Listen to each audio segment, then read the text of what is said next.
Hey, it's Mahalia here, and today I just wanted to ask you what's in your hand? What's in your hand? You know, I've seen so many people running to the next booming industry, wanting to get acquainted, associated with the next big name, the next big project, just the next big thing. Whatever they think the next big thing is, they gravitate toward that, running toward that, and oftentimes, if we just stop and think, ask ourselves the question, what's in our hand, we realize we have so much, we realize that we have something that is so powerful that we can, or something with so much potential that we can work on, or work with to become the next big thing for us. It could be a talent, a set of skills, extensive knowledge in a subject. It could be anything. Just having that assessment of thinking what's in your hand. I think about Moses in the Bible when he saw the burning bush and he went to, he talked to God, or God spoke to him through the burning bush, and Moses had a few concerns, and God asked him, "What's that in your hand?" And he said, "A staff." And God told him to throw the staff on the ground, and the staff turned into a snake. And then he told Moses to pick it up by its tail, and it turned back into a staff again.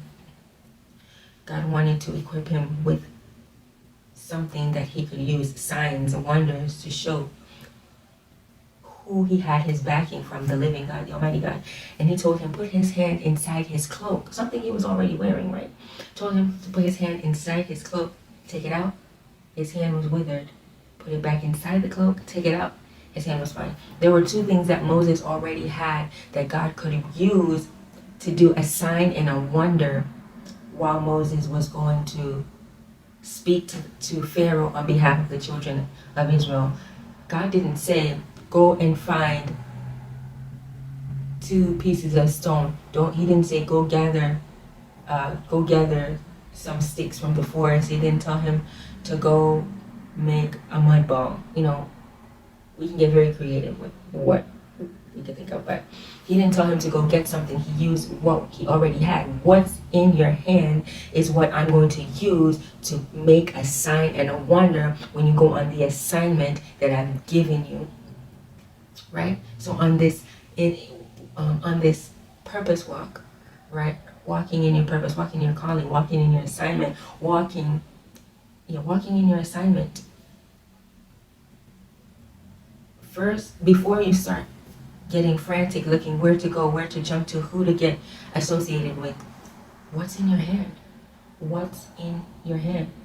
Make an assessment. Use what's in your hand. Another example I could give, I was listening to Miles Monroe, and he was a minister, he was a pastor, and one of the members of his church came to him, and they were very disappointed.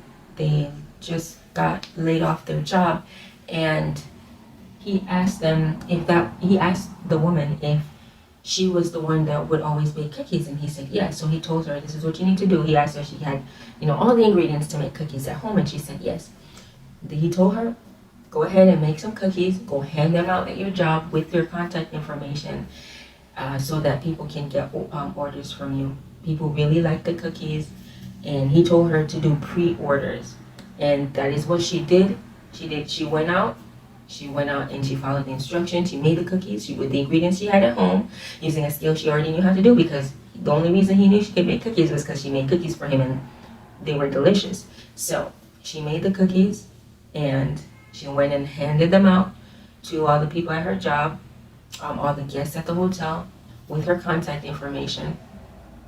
And she took pre-orders, and about a year later, maybe 10 months to a year, she returned to his office and she handed him an envelope, and she said, she just wanted to say thank you, and it was a check for $10,000, right?